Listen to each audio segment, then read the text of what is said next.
So, you want to write a book? That's awesome. That's so awesome. I'm 100% here for it. I am your biggest cheerleader already. I love it. I love it so much when people tell me that they want to write a book. Yes, yes, yes. But see, here's the thing. Wanting to write a book and actually writing a book are way too often two separate things for people. I meet people out in the world every single day who tell me, oh, I've always wanted to write a book, and I've got this great idea in my head. And when I ask them how far they are in writing it, crickets, nothing. Now, I'm not bashing those people. I was that person for a really long time, but I'm tired. I'm so tired of great stories sitting inside your head. Here's the thing. I'm selfish. I want to read your book, and I'm not going to get to do that unless you finally finish it, which is why on today's podcast episode, I'm sharing with you the step-by-step guide that I use and my clients use to write your friggin' book already.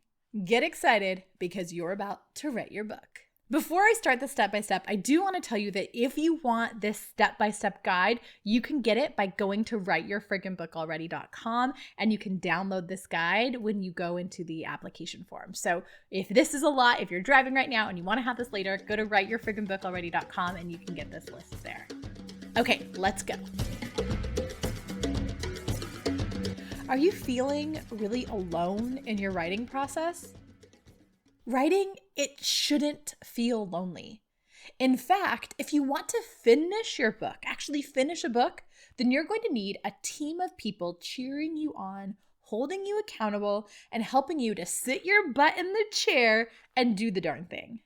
That's why I created Write Your Friggin' Book Already, a deluxe year-long writing group to support you along every step of the writing process.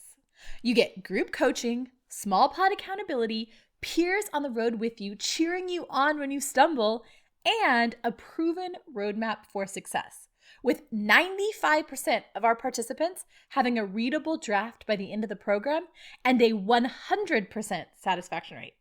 That's amazing, right? This program works because I took everything that I needed and wanted in a writing group. I added some of my Lauren special sauce, and I put it all together into one supportive, shame-free, encouraging environment that will also kick your butt when you're slacking and procrastinating. Because your book, it ain't gonna write itself, and you ain't gonna do it alone. If you could have, you already would have. Not only do you need support, you deserve it. Your dream deserves it. Your book deserves it. Write Your Friggin' Book Already only opens for enrollment once a year. And that time, it's right now. The time to write your book is right now. Applications close March 5th and spots are very limited. So you need to go and apply today, like right this second. Apply right now at writeyourfrigginbookalready.com. That link, it's also down there in your show notes if you need it. But again, it's writeyourfrigginbookalready.com. Go now. Because the world needs your story now more than ever. And because I cannot wait to read your book.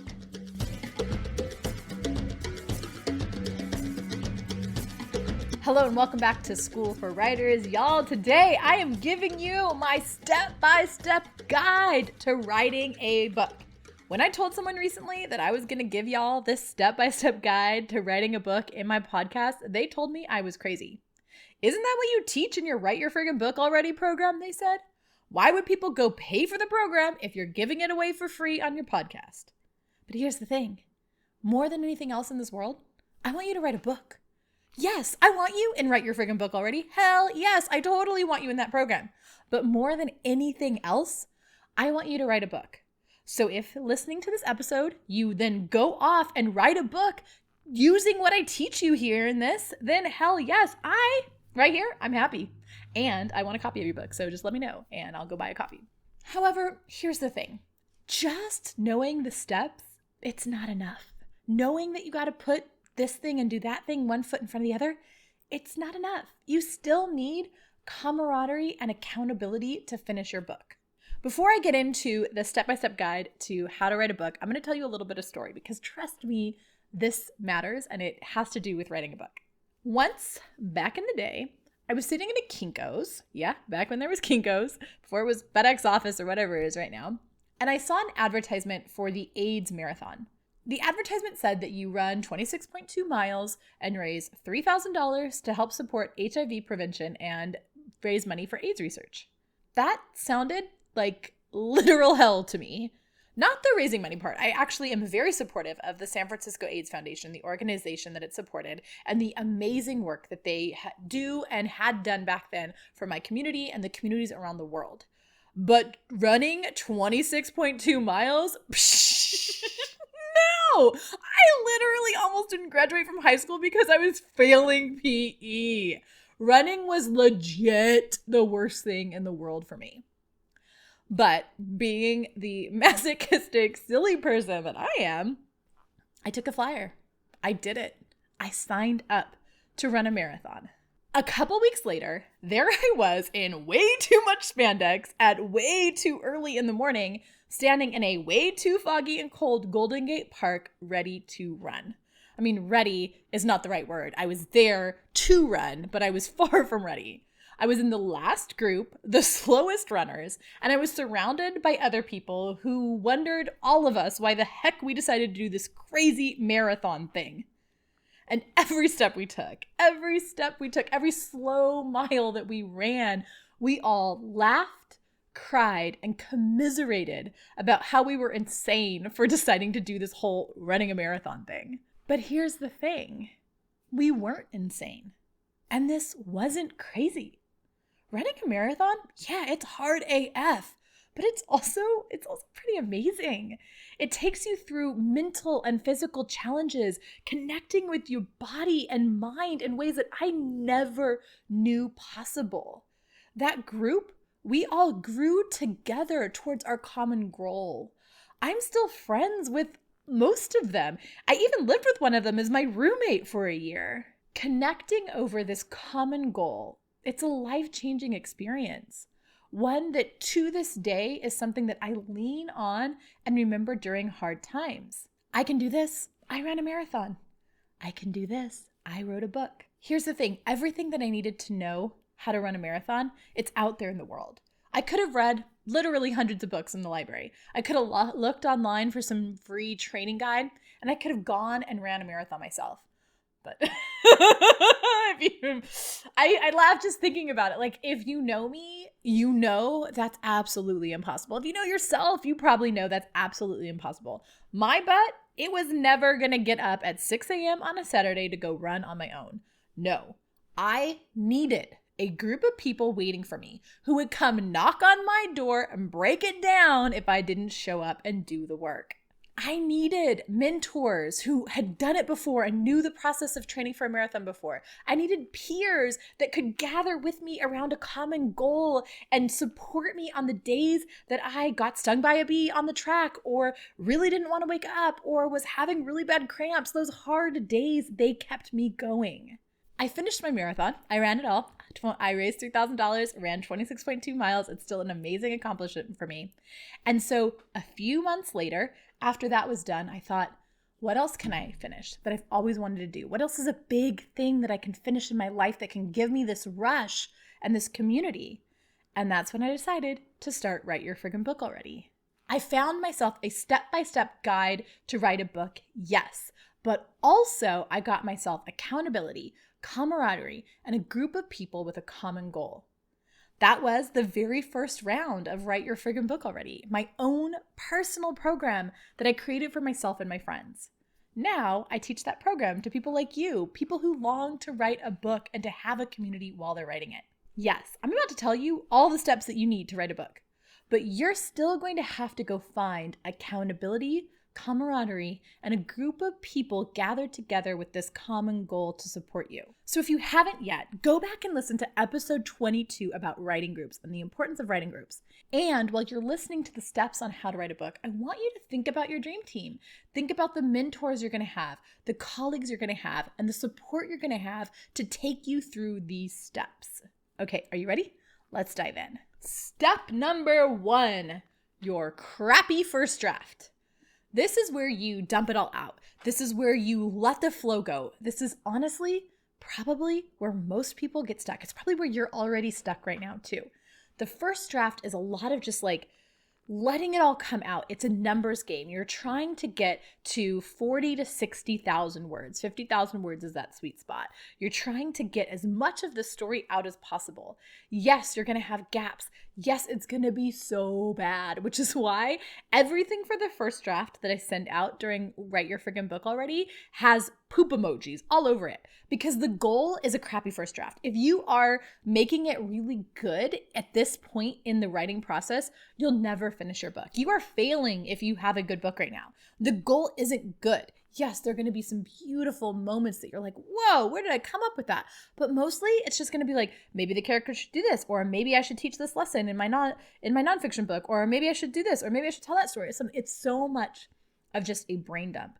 And seeing where your characters go, or where your story goes, or where you decide to take the book. It is not about perfection. It is not about being great. And it is not even about being good. It is about writing complete crap. Because only from crap can you build something better. You can't start with great. You have to start with crap. So that first draft of yours, you just take everything out of your head and dump and dump and dump until you get to around 50,000 words. That's the goal. Step 2 is gathering. So you're probably actually in a similar stage to this right now. Gathering is when, it's my favorite part of the process, and I think it's underrated. It's when you sit and just let ideas come to you. Maybe you're going out on a walk and you see something that sparks an idea that you want to put in your book. Maybe you have an interaction with a kid in your life and they remind you of this thing that you want to teach in your book. Maybe you read a story or see something online and it sparks an idea of something you want to add into your book. Gathering is gathering together all of these little ways in which you can add more to your book. They're gathering ideas and thoughts and feelings around your book. Sometimes it's gathering more research or gathering information, but the gathering stage is often overlooked as an important stage. It can feel like you're not actually working on your book. It can feel like you're doing nothing, because sometimes it looks like nothing, but really it's letting yourself open yourself up to inspiration and ideas. So that's the gathering stage, and that's step 2. Step 3 is what I call your slightly less crappy second draft. And this is only where you just add on whatever information you found in the gathering stage, whatever inspiration or information or research or topic ideas, whatever you thought of during that gathering stage, you go and add it in that second draft. The second draft can kind of feel like 1.2 or 1.5. It doesn't always feel like another draft. It can really feel a lot like that first draft where you're just dumping and dumping. But don't worry, it's still an important process. You're adding more from the gathering stage. Step 4 is a third draft. For your third draft, what you're going to want to do is sit and read your book from start to finish on your computer. You now know the first and second draft. You know the ending of the book. You know the ideas that you need to add. Now you can incorporate more of the essence of the book. What are the characters like? What is the goal you're trying to accomplish or the thing you're teaching if it's nonfiction? What is the plot if you're fiction or nonfiction? How does the flow happen?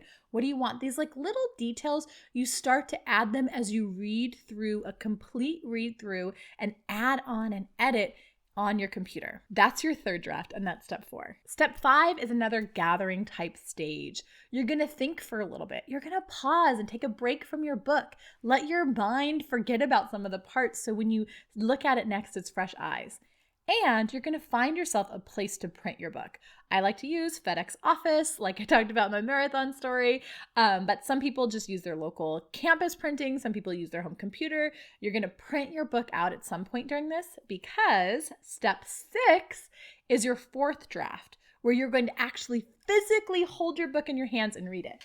And I have, for people watching on YouTube, I actually have a printed version of my book right here with me. And there is, oh, you guys, there's nothing like getting to the fourth draft, printing it out and holding it and taking this thing that feels so intangible from your brain that's been put into a computer and then becomes this physical thing with words that you can read and read through. Oh, there's really nothing like it. It is such an amazing accomplishment and an amazing feeling. Similar to like, I think when I first ran my first practice marathon. It was like 22 miles or something like that. I was like, whoa, maybe I could actually do this thing. This is when your book starts to feel real. But this right here, that's why you need a writing group. That's why this step-by-step process isn't enough, because getting to the fourth draft is when your book finally starts to feel real. That's a lot of time to have to be accountable on your own. That's the importance of a writing group. People to keep you going through those hard earlier drafts. After you print your book out, read through the whole thing, making any changes that you need, you go and put those changes on your computer version of your book. And that is the end of your fourth draft. And that brings us to step 7, beta reading. You are about to get other people's eyes on your book. You're about to hand your book over to somebody else and say, hey, what do you think? Now, you want to be careful who you choose in this beta reading round, because you don't want to give it to your mom or your sister or somebody or your partner. No, you want to give it to somebody who's in a writing program with you, whose book is also in this stage. Why is that important? Because if you give it to somebody who's a big reader, they're going to expect your book to be at print version ready, and your book's not there yet. Yes, you have a readable draft, and by this time you have a solid draft, but also it's still a draft. You haven't had any input on it. So you want someone who understands where you are in the writing process. You want a fellow writer who also is maybe handing you their book and knows, okay, I've got to be great to your book so you can be great to my book.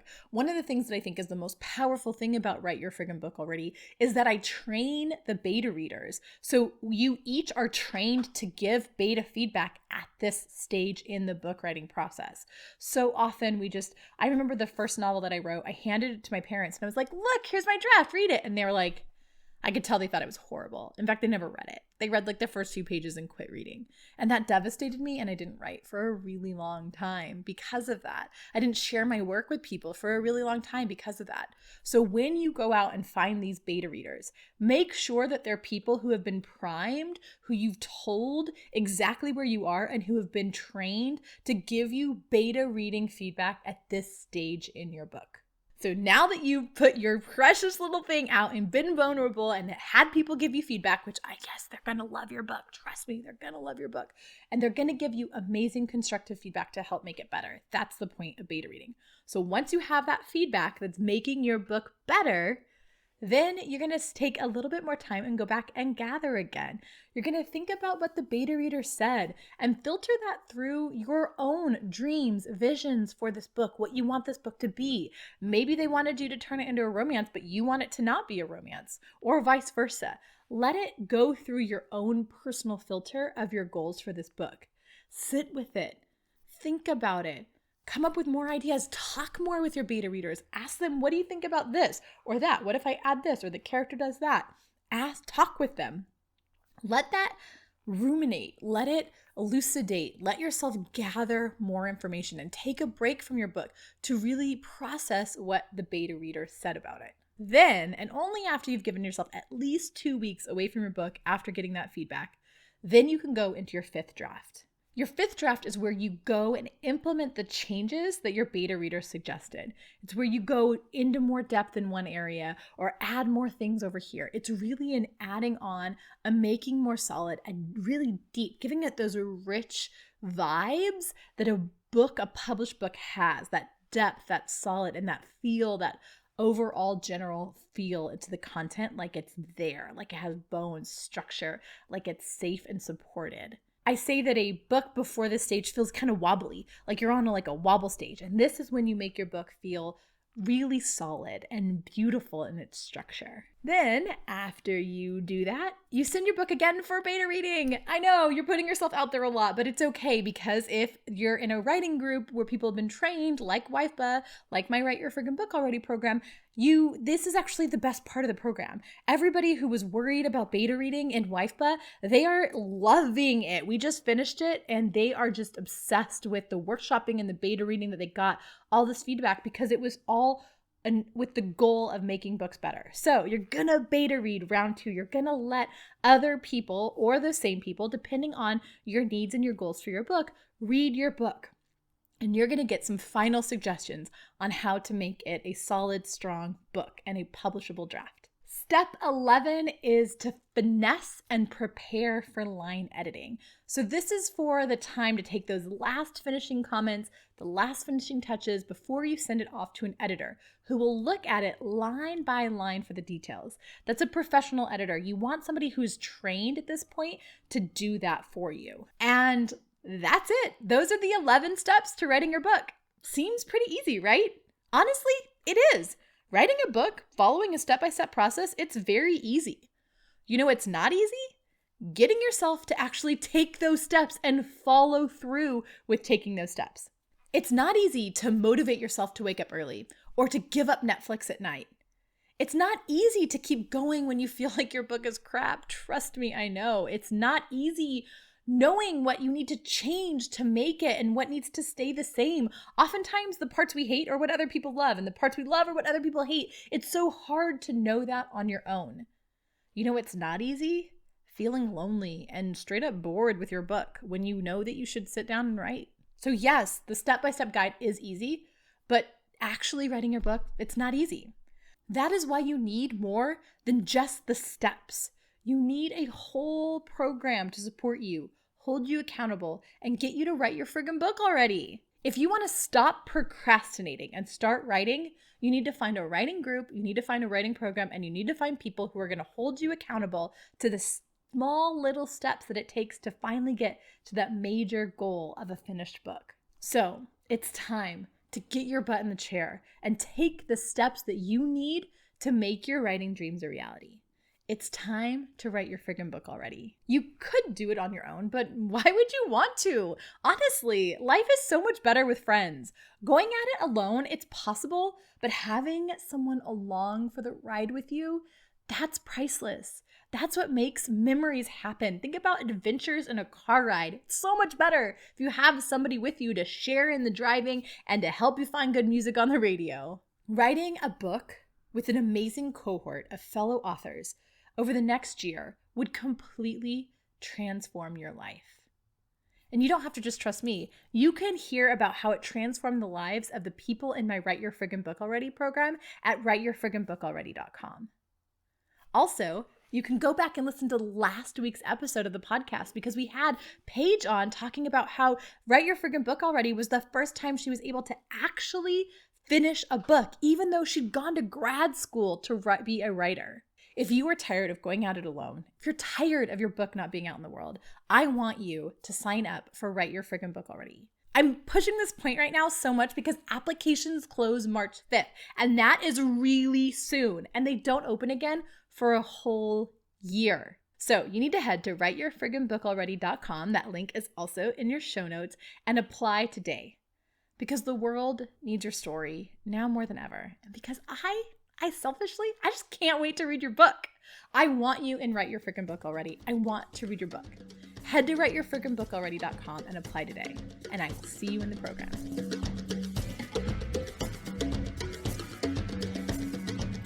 This week's book review is honestly one of the best lesbian historical fiction I've ever read. In fact, it might be the only lesbian historical fiction I've ever read. And I like to say that I don't like historical fiction because I don't get to see myself in it ever. It's so hard for me to sit and read about a world that completely eliminates queer stories and people of color. My community and my world is not represented in most historical fiction, so I don't like to read it. But I loved reading Tipping the Velvet by Sarah Waters. Sarah Waters is known for her historical fiction featuring lesbian characters, and I've tried to read some of them in the past, and I couldn't really get into it, but this time I got one on audiobook, and whoa, so good. First off, the author, the narrator, is so good, and I highly suggest getting Sarah Waters books on audiobook because now I'm obsessed and I've listened to all of them on audiobook. But this one in particular, I feel like there was just like some swagger to the voice and that I needed because the character had swagger. Tipping the Velvet features two women working in vaudeville that become romantically entangled and then break up. And one of them goes off and marries a man, and the other goes off and explores queer London. Queer London in the 1890s, folks. That's so exciting. I think that it's so often sad how stories that aren't about white straight people get just completely ignored in our society. So it felt really validating and beautiful for me to be reminded that people like me have existed for thousands and thousands and thousands of years, and there were ways in which we worked and made ourselves a space in society and made room for love. And that's what this book is about. It's about finding and making room for love no matter what happens in your life. And that is a perfect book to be incorporated into our February books about love. And especially, you might have noticed a theme here, I'm only choosing books that also have queer love in them because selfishly, I want to read more books about queer love for myself because I am queer. I want to see lesbians in my queer romance stories. So this is a beautiful, beautiful book about what it was like to carve out space in your life for love when it was illegal, when it was looked down upon, and when it could cost you everything, but it was still completely worth it. I hope that you enjoy Tipping the Velvet by Sarah Waters as much as I did. And a reminder to buy it through an independent bookstore. If you want to listen to it in audiobook like I did, you can get it through Libro.fm using the link in our show notes. Not only does that let you support an independent bookstore by using that link, but also you can support the School for Writers podcast. We get free audiobooks when you use that link, so I can review more books for you. Sounds pretty great, right? So go support independent bookstores, listen to Tipping the Velvet on audiobook, go to the Libro.fm link to support your local independent bookstore, this podcast, and to get your own copy of this beautiful book, Tipping the Velvet by Sarah Waters.